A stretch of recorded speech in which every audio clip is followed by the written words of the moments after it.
Eh bien, que le Seigneur soit béni. Nous allons partager un thème qui est un thème, dimanche dernier, notre frère David, c'était la fête des mères, il avait pris un texte qui nous parlait des mères.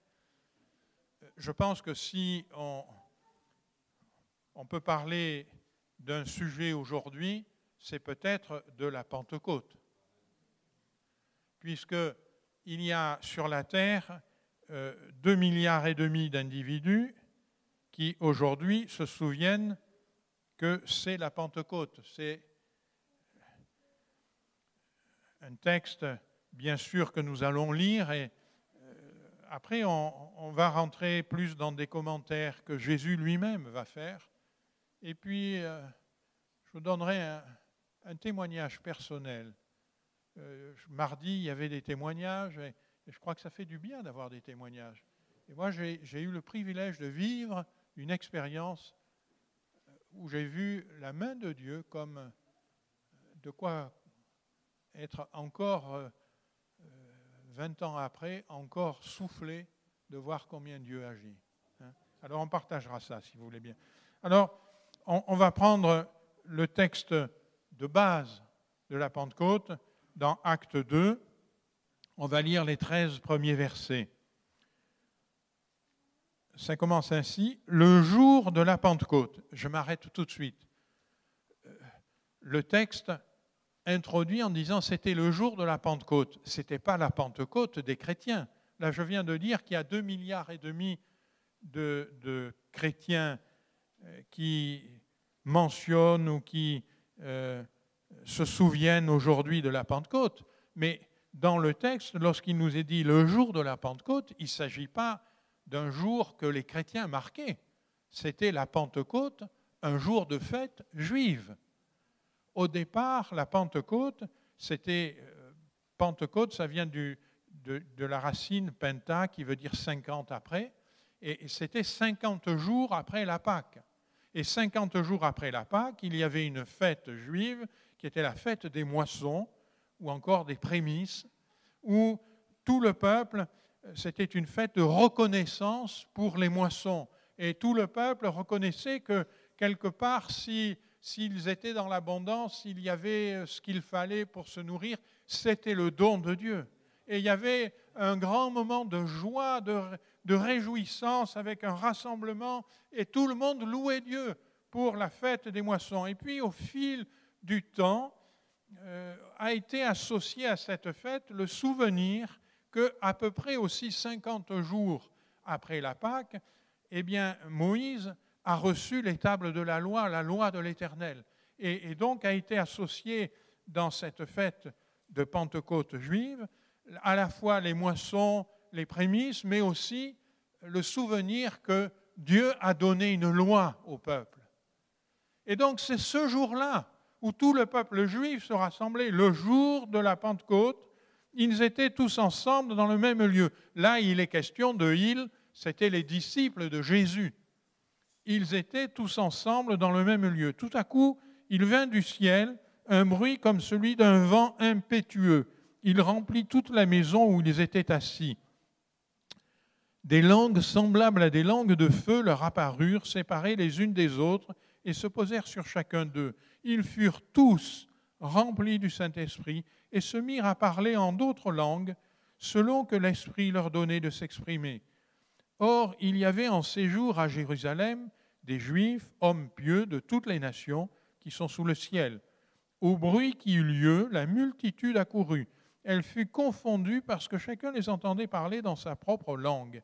Ils étaient tous dans l'étonnement et la surprise. Ils disaient les uns aux autres, « Voici, ces gens qui parlent, ne sont-ils pas tous Galiléens?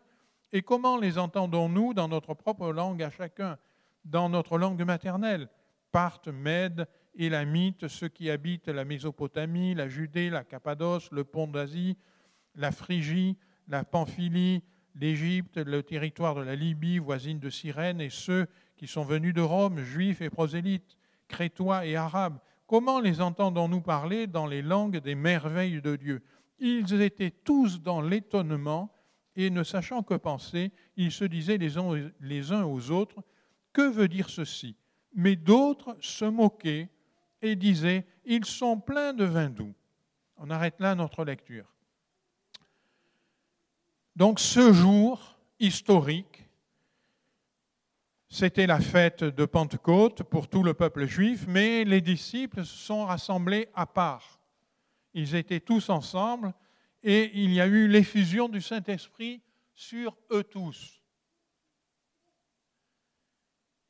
Le Saint-Esprit, ou encore, selon les versions, le souffle de Dieu, est présent bien avant la Pentecôte dans la Bible.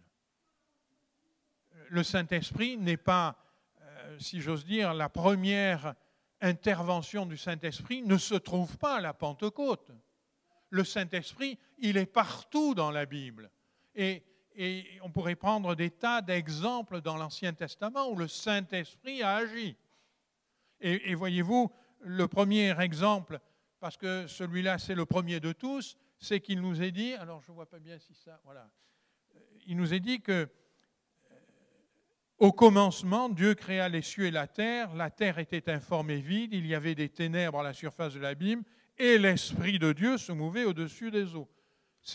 Le Saint-Esprit était déjà là, il était là lors de la création, il était là parce qu'il est une personne de la Trinité, Dieu en trois personnes, le Père, le Fils et le Saint-Esprit. Et le Saint-Esprit a toujours été là. Et le Saint-Esprit, il était là avant même que les disciples soient baptisés du Saint-Esprit. Le Saint-Esprit était à l'œuvre dans leur cœur avant même qu'ils soient baptisés. Mon frère, ma sœur, tout à l'heure, je t'ai demandé quels sont ceux qui ce matin peuvent dire « Christ est mon Seigneur, Jésus est mon Seigneur, il est mon Seigneur ». Quels sont ceux? J'aimerais revoir vos mains, mes frères et sœurs. N'ayez pas peur, levez-la bien haut. Alléluia. Pourquoi c'est important? Parce que avant le baptême dans le Saint-Esprit, le jour de la Pentecôte, le Saint-Esprit est déjà à l'œuvre dans le cœur des chrétiens. L'apôtre Paul dira aux Corinthiens, « Nul ne peut dire Jésus est le Seigneur si ce n'est par le Saint-Esprit. » Mes frères et sœurs, vous tous qui avez levé la main, sachez que le Saint-Esprit est à l'œuvre en vos cœurs. C'est pour ça que vous avez levé la main. Il était à l'œuvre dans vos cœurs et il vous a fait comprendre que Christ est le Seigneur et il est devenu le Seigneur de vos vies. Amen. Voyez-vous, un jour, le Seigneur va interroger les disciples en disant « Et vous, qui dites-vous que je suis ?» Et Simon-Pierre, il nous est dit que Simon-Pierre prend la parole comme nous le voyons dans les évangiles, il est toujours spontané, Simon-Pierre. Il prend la parole, il lui dit « Tu es le Christ, le Fils du Dieu vivant. » Jésus reprit la parole, il lui dit « Tu es heureux, Simon, fils de Jonas.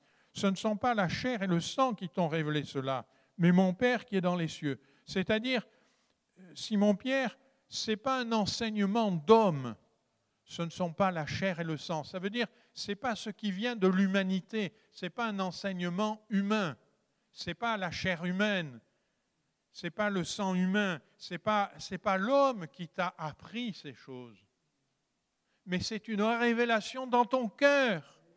Et c'est Dieu qui a mis cette révélation dans ton cœur. Et comment il a mis? Mais par le Saint-Esprit. Donc vous voyez que avant la Pentecôte, le Saint-Esprit est à l'œuvre dans le cœur des chrétiens. Et mon frère, ma sœur, peut-être, je ne vais pas te demander de lever la main, mais peut-être tu es dans une église de Pentecôte, mais tu n'es pas encore baptisé du Saint-Esprit. Mais sache que le Saint-Esprit est à l'œuvre dans ton cœur. Mais le Seigneur a pour ses disciples un enseignement particulier. Ils l'ont reconnu comme Seigneur, ils l'ont suivi, il l'appelle maître et il est devenu le Seigneur, le maître de leur vie. Mais Jésus a des promesses pour eux particulières. La promesse de Jésus avant Gethsémani, avant le moment où il va prier, Père, s'il est possible que cette coupe s'éloigne de moi, mais pas ma volonté, mais la tienne, Seigneur. Avant qu'il affronte le moment terrible de la crucifixion, il va dire à ses disciples, « quand sera venu le consolateur que je vous enverrai de la part du Père, l'Esprit de vérité qui vient du Père, il rendra témoignage de moi. Et vous aussi, vous rendrez témoignage parce que vous êtes avec moi dès le commencement. Quand sera venu le consolateur? Pourquoi le consolateur? Parce que le Seigneur sait ce qui va arriver. Il sait que dans très peu d'heures, on va venir l'arrêter. Dans très peu d'heures, il va passer dans ce jugement faussé devant Pilate. Et dans très peu d'heures, il va donner sa vie sur la croix. Et il sait que pour tous les disciples qui ont marché avec lui, qui l'ont aimé, qui ont bu les paroles, qui se sont réjouis en sa présence, qui l'ont vu faire tant de miracles, il sait que ça va être un choc terrible pour eux. Il sait qu'ils vont se trouver comme orphelins.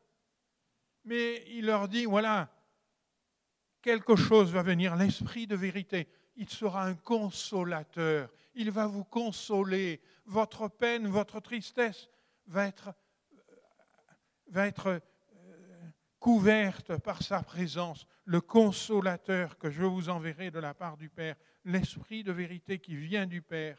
Il rendra témoignage de moi. C'est lui qui va rendre témoignage de moi et vous aussi, vous rendrez témoignage parce que vous êtes avec moi. Donc vous voyez que le Seigneur Jésus met les choses dans une perspective précise. Il dit le Saint-Esprit, le Consolateur, l'Esprit de vérité va venir sur vous et il rendra témoignage de moi. La première chose qu'il fait, c'est rendre témoignage de Jésus.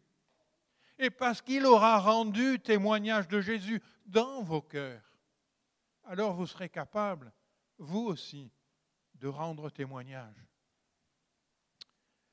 Le Seigneur va continuer en disant, toujours dans Jean, mais cette fois-ci au chapitre 16, « Quand il sera venu, lui, l'Esprit de vérité, il vous conduira dans toute la vérité, car ses paroles ne viendront pas de lui-même, mais il parlera de tout ce qu'il aura entendu et vous annoncera les choses à venir. » Donc, il conduit dans la vérité. Il annonce ce qu'il a entendu de qui? Mais du Père. Et il vous annoncera les choses à venir. Mes frères et sœurs, je voudrais le dire ici, combien je me réjouis dans ma vie d'avoir connu des moments où, dans l'Église d'ailleurs, ou quelquefois en priant seul dans ma chambre, une parole de l'Esprit Saint est venue et a orienté mon avenir. Parce que lui, il connaît l'avenir. Mon ami, mon frère, ma sœur, peut-être tu es dans un carrefour de ta vie, tu ne sais pas où tu dois aller, eh bien laisse-moi te dire que le Saint-Esprit, il a pour toi le meilleur des conseils, parce que lui, il connaît l'avenir. Lui, il me glorifiera parce qu'il prendra de ce qui est à moi et vous l'annoncera. Donc il y a un ministère particulier du Saint-Esprit qui va venir là sur les disciples de l'Esprit de vérité, qui est de dire, il va prendre de ce qui est à moi et il va vous l'annoncer. Et peut-être que les disciples auraient pu dire, mais Seigneur, tu es là, tu nous annonces continuellement des choses. Oui, mais lui, il va le faire plus intimement. Il va le faire en prenant des choses qui sont à moi, dans mon cœur, dans ma conscience, dans mon être. Et il va vous les annoncer. Le Saint-Esprit, il est celui qui nous amène dans une intimité avec le Seigneur Jésus. Toujours dans la promesse, avant Gethsémanée, le Seigneur va leur laisser une promesse et leur annoncer quelque chose qui a dû être presque un électrochoc pour eux.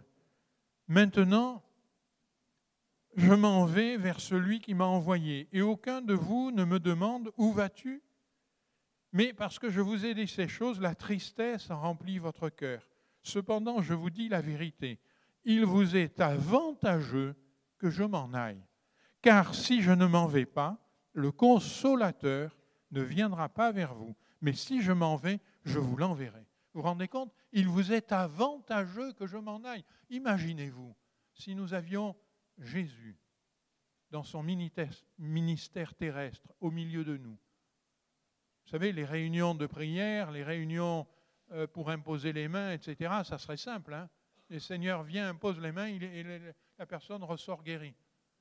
Le Seigneur vient, dit une parole, et le cœur est touché, et les gens se mettent à genoux et disent « Je t'adore, mon Seigneur ». Mais le prédicateur n'aurait plus grand-chose à faire. Hein. Ça serait simple. Et les disciples ont connu ça, ils ont connu des moments où le ciel s'ouvrait devant leurs yeux. Ils ont connu la transfiguration, ils ont connu la résurrection de Lazare, ils ont connu des choses extraordinaires. Et le Seigneur leur dit, voilà, je vais partir vers celui qui m'a envoyé, je vais partir. Et votre cœur est rempli de tristesse, mais je vous dis, il est avantageux que je m'en aille. Il vaut mieux que je m'en aille. Parce que si je m'en vais, je vous enverrai le Consolateur. Mais si je ne m'en vais pas, je ne pourrai pas vous l'envoyer. Il fallait en effet que le Seigneur soit élevé dans la gloire. Vous savez, quand il va se présenter après la résurrection, il va se présenter aux disciples, il va leur dire une chose, « Tout pouvoir m'ont été donné ». Il va le dire après la résurrection. Il fallait qu'il soit élevé dans la gloire pour que tout pouvoir lui soit donné. Et tout pouvoir lui ont été donné, et notamment celui d'envoyer le Saint-Esprit. Et il a envoyé le Saint-Esprit. Et celui qui les enseignait, qui enseignait les disciples, celui qui guidait les disciples, eh bien, il ne serait plus à côté d'eux. Mais celui qui enseignera les disciples, qui les guidera, il ne sera plus à côté, mais il sera en eux. Ça fait une grande différence, frères et sœurs, parce que le Seigneur Jésus, il n'était qu'à un seul endroit à la fois. Et tout à l'heure, j'ai dit, si le Seigneur Jésus était là au milieu de nous, qu'en serait-il à Gap? Qu'en serait-il dans une autre place sur la terre des hommes? S'il était là, il ne serait pas ailleurs. Le Seigneur Jésus, il était à un moment donné à un endroit. Et il s'est donné beaucoup de mal et beaucoup de fatigue pour aller de village en village, pour prêcher l'amour de Dieu, pour prêcher la fidélité de Dieu, le royaume de Dieu. Mais il le faisait qu'à un endroit à la fois. Mais le Saint-Esprit, il est celui qui va être en nous, ici, à Gap, partout, en Afrique, au Vanuatu. Ce matin, on parlait avec des frères du Vanuatu, au Congo, partout. Le Saint-Esprit va être en eux. Le Seigneur va dire, l'Esprit de vérité, il sera en vous. Mes frères et sœurs, au passage, je veux vous dire que s'engager dans la vie chrétienne, c'est vouloir le meilleur.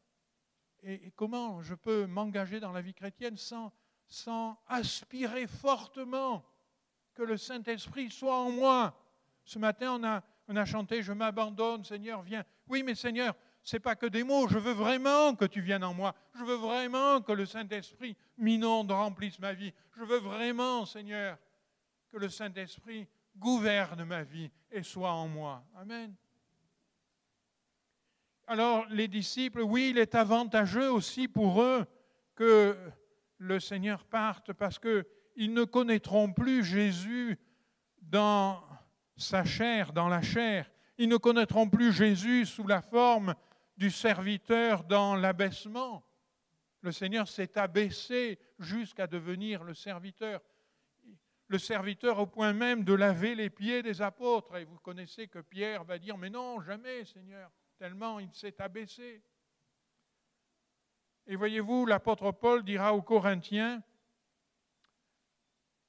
un seul est mort pour tous, donc tous sont morts. Il est mort pour tous afin que les vivants ne vivent plus pour eux-mêmes, mais pour celui qui est mort et ressuscité pour eux. Ainsi maintenant, nous ne connaissons personne selon la chair, même si nous avons connu Christ selon la chair, maintenant, nous ne le connaissons plus de cette manière.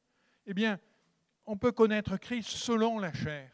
On peut connaître Christ et nous le connaissons quelque part un peu selon la chair lorsque nous lisons les témoignages de l'Évangile, des guérisons, etc., nous voyons Christ dans sa chair agir. Mais l'apôtre Paul va dire, maintenant nous le connaissons différemment. Et les disciples vont le connaître différemment parce que l'Esprit Saint qui vient en eux va prendre de ce qui est à Jésus et va leur annoncer. Ils vont non plus le connaître comme Jésus dans la chair, le serviteur dans l'abaissement, mais ils vont le connaître comme le roi vivant, la résurrection et la vie. Ils auront une communion intime avec lui. Il prendra de ce qui est à moi et vous l'annoncera. Mon frère, ma sœur, ne veux-tu pas avoir cette communion intime avec lui? La parole de Dieu me dit, ayez en vous les sentiments qui étaient en Jésus. Mais Seigneur, qui mieux que le Saint-Esprit peut me faire comprendre les sentiments qui étaient en toi? Il prendra de ce qui est à moi et vous l'annoncera. Oui, Seigneur, j'ai besoin du Saint-Esprit dans ma vie pour qu'il me révèle les sentiments qui étaient en toi et que, Seigneur, ces sentiments deviennent miens. Enfin, Jésus va renouveler et préciser la promesse une fois ressuscité dans Actes. Il nous est dit, comme il se trouvait avec eux, il leur recommanda de ne pas s'éloigner de Jérusalem, mais d'attendre la promesse du Père dont, leur dit-il, vous m'avez entendu parler. Car Jean a baptisé d'eau, mais vous, dans peu de jours, vous serez baptisés du Saint-Esprit. Voyez donc que Jésus fait une différence. Il sait pertinemment que le Saint-Esprit a été à l'œuvre dans le cœur des disciples, puisque les disciples l'ont reconnu comme Seigneur. Et nul ne peut dire Christ est Seigneur si ce n'est par l'Esprit Saint. Donc, il sait que les disciples ont été quelque part déjà visités par le Saint-Esprit. Mais là, il leur dit, vous serez baptisés du Saint-Esprit. C'est un terme fort. Quand on baptise, je ne sais pas exactement où est le baptistère, il est là. Quand on baptise, on plonge complètement la personne. Un jour, une sœur qui était d'un pays lointain, elle allait être baptisée, je la sentais un peu nerveuse. Et un jour, j'ai fini par lui dire, mais ma sœur Aurélie, qu'est-ce que c'est qui te rend nerveuse? Elle me dit, vous allez me plonger complètement dans l'eau. Je lui dis, oui, mais je ne t'inquiète pas, je vais te ressortir aussi vite. Hein. Mais on est plongé complètement. Il n'y a pas un endroit qui reste au sec. On est plongé. Vous serez baptisés d'Esprit Saint. Il y a cette pensée-là. Vous serez plongés dans l'Esprit Saint. L'Esprit Saint sera complètement en vous et sur vous. Vous recevrez, et puis il va dire, vous recevrez une puissance, celle du Saint-Esprit, survenant sur vous. Et la même pensée encore que celle qu'on a vue tout à l'heure. Et vous serez mes témoins à Jérusalem, dans toute la Judée, dans la Samarie, jusqu'aux extrémités de la terre et jusqu'au Congo-Brazzaville. C'est dont notre frère Sierra nous parlera dimanche prochain. Là, c'est un enseignement que le Seigneur donne. J'en ai déjà parlé, je vais juste rappeler pour ceux qui peut-être l'ont oublié ou n'étaient pas là. Le Seigneur dit, vous recevrez une puissance. Une puissance, ce n'est pas une force. En français, il y a deux mots différents, la force et la puissance. Et pour bien vous faire comprendre, d'abord, je vais mettre mon PC à l'abri, parce que je vais faire une démonstration, je ne voudrais pas casser mon PC. Une force, vous voyez, c'est vous montrer mes muscles. Vous pouvez dire, supposez que j'en ai. Hein. Bon, vous regardez, vous dites, ah, le pasteur, il est fort. Bon, ça sert à quoi? À rien. Maintenant, si avec ce muscle-là, je prends le pupitre et que je le secoue comme ça, là, il y a une puissance. La puissance, qu'est-ce que c'est? C'est une force qui s'applique à quelque chose et qui le fait bouger. Et qui le fait bouger pendant un certain temps. Vous recevrez une force. Non, vous recevrez une puissance. C'est-à-dire quelque chose qui va agir, quelque chose qui va être efficace, quelque chose qui va faire bouger, quelque chose qui va chambouler, quelque chose qui va transformer, quelque chose qui va vous percuter, quelque chose qui va vous faire sortir de votre état de tranquillité dans lequel vous êtes, quelque chose qui va vous ébranler. Vous recevrez une puissance. Amen. Ce n'est pas une force, c'est une puissance. Vous recevrez une puissance et vous serez mes témoins. Vous recevrez une puissance et vous serez mes témoins. Cette puissance que vous recevrez, elle va vous mettre en action. Elle va vous faire bouger. Elle va faire bouger votre cœur. Elle va vous faire bouger dans votre âme. Elle va vous faire bouger dans votre foi. Elle va vous faire bouger dans votre entendement. Et une fois que vous aurez ainsi bougé, vous allez bouger avec vos pieds pour devenir des témoins. Amen. Mon frère, ma sœur, nous avons besoin de la puissance du Saint-Esprit. Alors, mes frères et sœurs, la Pentecôte, tout à l'heure j'ai dit 2,5 milliards se souviennent de la Pentecôte aujourd'hui. Ce n'est pas simplement un jour historique. Parce que vous le savez bien, les versets qui suivent la description de la Pentecôte dans Actes nous dit que devant toute cette foule qui était là, alors ils parlaient en langue, ils parlaient les uns dans une langue, les autres dans une autre. Et puis, vous avez vu, on l'a lu, certains disaient, mais comment ça se fait qu'ils parlent dans une langue que nous comprenons? Puis il y en avait d'autres qui disaient, ils sont pleins de vin doux, quoi. Ils disent des choses incompréhensibles. Et le fait est, si tout d'un coup je me mettais à parler en je ne sais pas quel dialecte africain, vous diriez, mais qu'est-ce qui lui prend? Il est plein de vin doux, là, ce matin. Hein?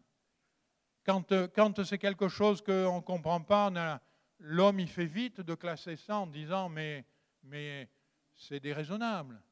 Et voyez-vous, il y en avait certains que ça interrogeait, et puis il y en avait certains qui, eux, avaient classé l'affaire, si j'ose dire. Ils sont pleins de vin doux. Alors que c'était l'Esprit de Dieu qui était sur eux. Et voyez-vous, à tous ces gens qui sont là et qui s'étonnent, Pierre va prendre la parole et va leur dire « Repentez-vous et que chacun de vous soit baptisé au nom de Jésus-Christ pour le pardon de vos péchés. Vous recevrez le don du Saint-Esprit, car la promesse est pour vous, pour vos enfants, pour tous ceux qui sont au loin, en aussi grand nombre que le Seigneur notre Dieu les appellera. Amen. » Et aujourd'hui, mes frères et sœurs, nous sommes au loin par rapport à cette Pentecôte historique. Nous sommes au loin dans les temps, parce que nous sommes un peu plus de 2000 ans après, et nous sommes au loin dans la distance géographique, parce qu'on n'est pas à Jérusalem. La Pentecôte, dont nous avons lu le récit, elle est à Jérusalem. Donc nous sommes au loin dans l'histoire et au loin dans la géographie.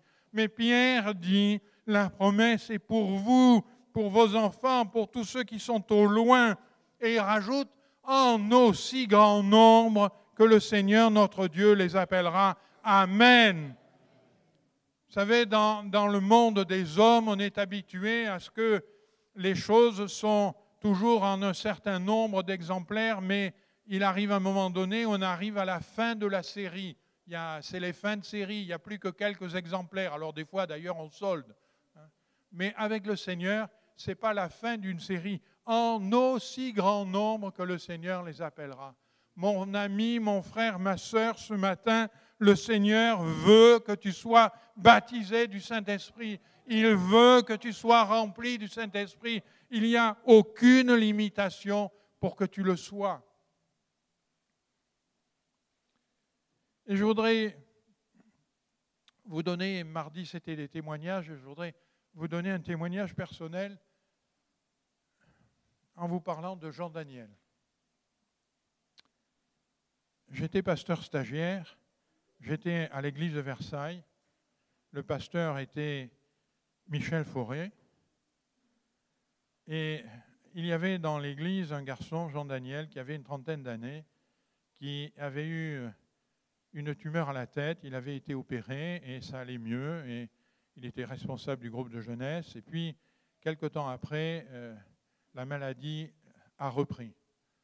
Et il a dû être hospitalisé dans un centre spécialisé qui est en région parisienne, un centre, bien sûr, de traitement des tumeurs cancéreuses.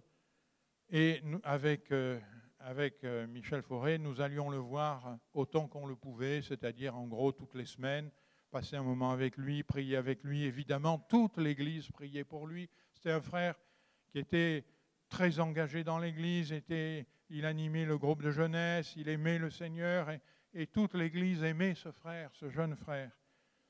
Et voilà qu'un jour, les médecins nous téléphonent et nous disent, eh bien, si vous voulez le voir, il faut venir vite parce que c'est les derniers moments. Alors, en nous, il y avait une incompréhension. On disait, Seigneur, mais nous prions pour lui, toute l'Église prie pour lui. Et Seigneur, comment on en arrive à ça? Alors, avec Michel, on regarde nos agendas et dès qu'on peut, on part pour le visiter. Et on arrive à l'hôpital et on voit les docteurs d'abord et les docteurs nous disent il est rentré dans un coma profond. Et pour nous, cliniquement, il est mort.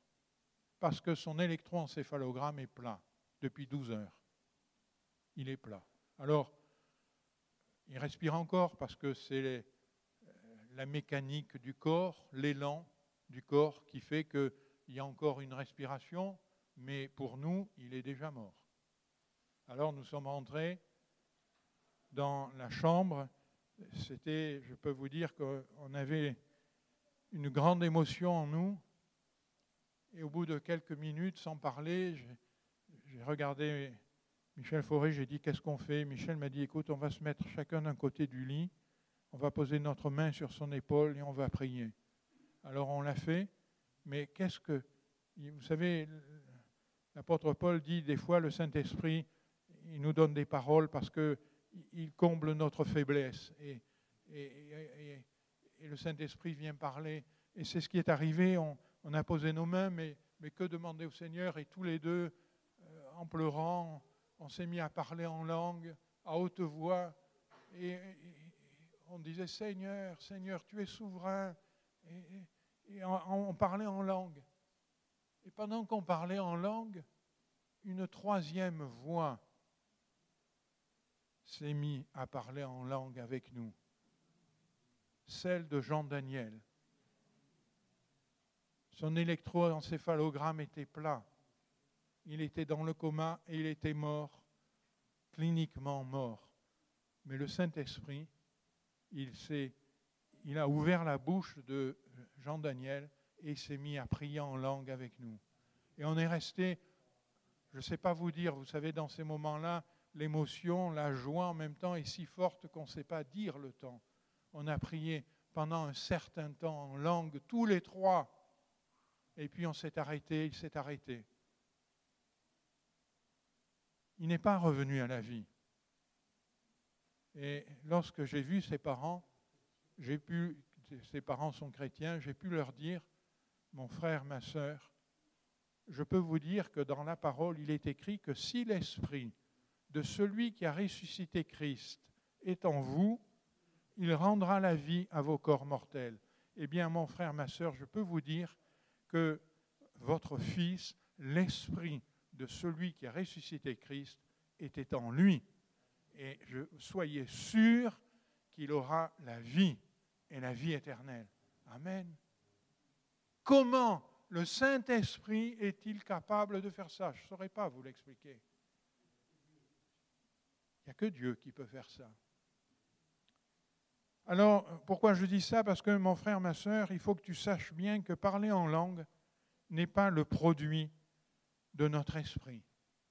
Ce n'est pas le produit de notre esprit qui fait que nous parlons en langue.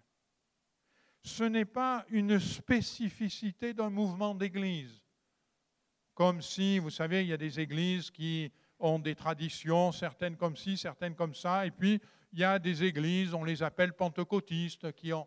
Non, ce n'est pas une spécificité, c'est la volonté du Seigneur Jésus. C'est la volonté du Seigneur Jésus pour tous les chrétiens. Pour toi ce matin, c'est la volonté du Seigneur Jésus. Vous recevrez une puissance même capable d'ouvrir la bouche de quelqu'un qui est cliniquement est mort. Quelle puissance, mes amis! Quelle puissance! Alors ce matin, je voudrais que, avec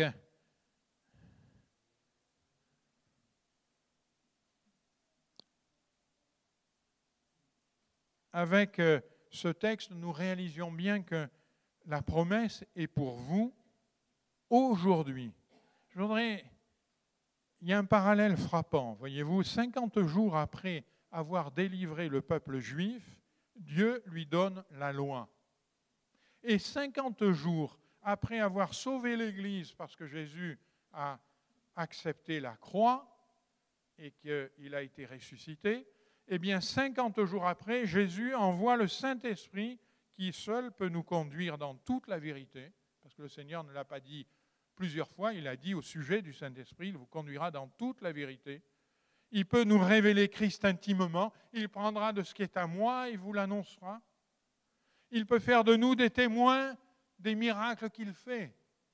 Et il vous annoncera et vous deviendrez des témoins. Et je voudrais terminer en prenant Acte 4.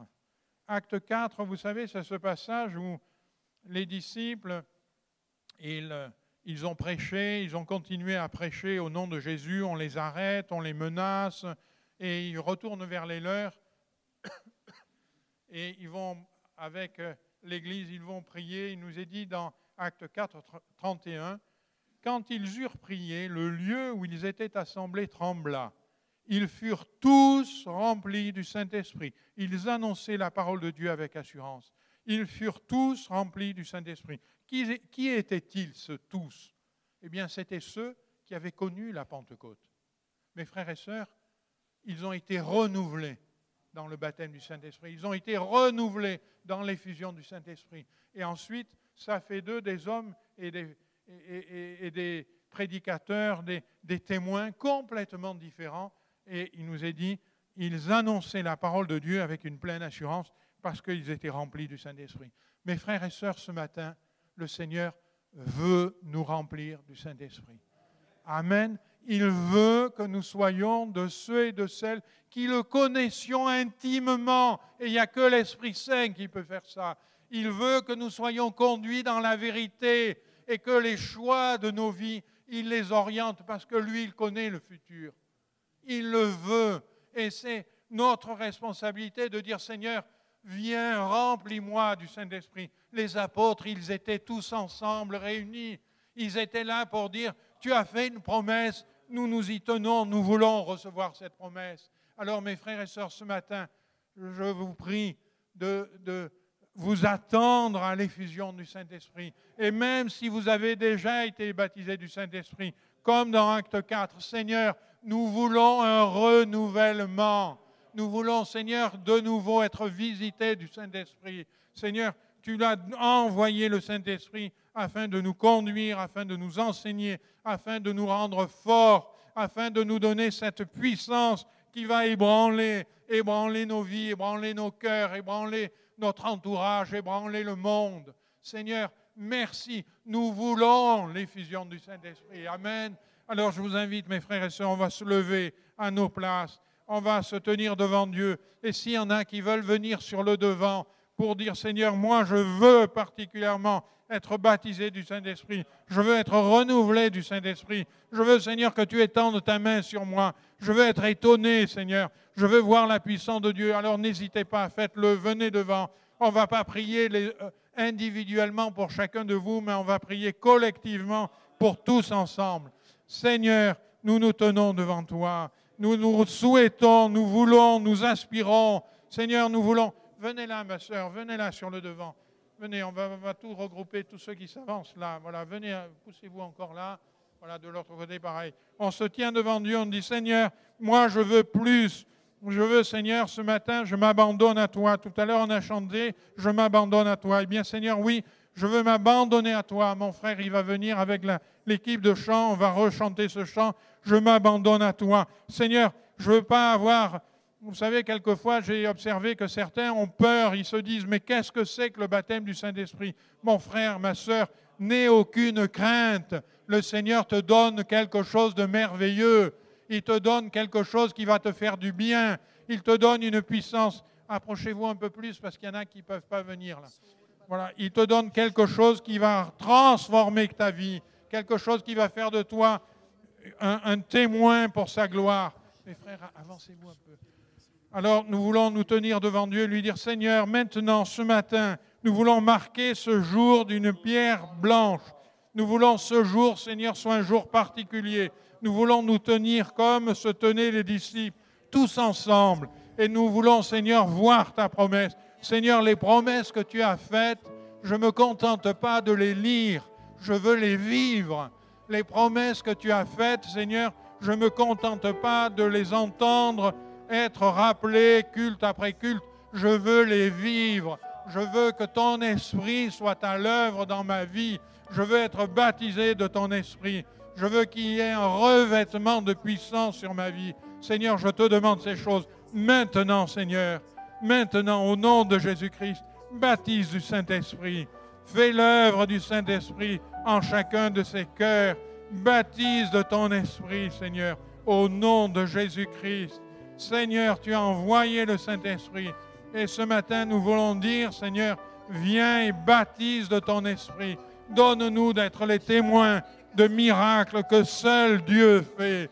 Donne-nous, Seigneur, de pouvoir dire, j'ai vu, j'ai vécu et je peux vous assurer, voilà ce que Dieu fait, voilà ce que le Saint-Esprit fait, voilà la puissance de Dieu qui est à nul autre comparable. Seigneur, nous te demandons, je te demande ce matin, honore ta parole et baptise du Saint-Esprit au nom de Jésus. Amen. On reste dans la prière, on va chanter ce chant. Et mes frères et sœurs, particulièrement vous qui vous êtes avancés, on va le chanter de tout notre cœur. Je m'abandonne. Seigneur, je m'abandonne à toi. Viens et remplis-moi de ton esprit. Amen.